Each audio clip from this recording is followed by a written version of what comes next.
Patients with severe arthritis need joint replacement when conservative treatment has failed.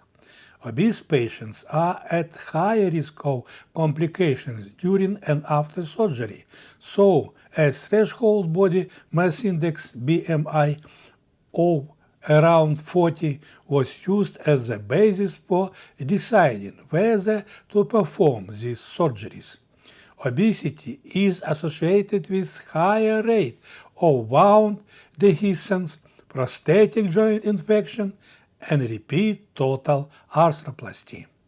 Obese patients often have other comorbidities that increase the risk of complications during surgery, such as type 2 diabetes, coronary artery disease, and chronic kidney disease.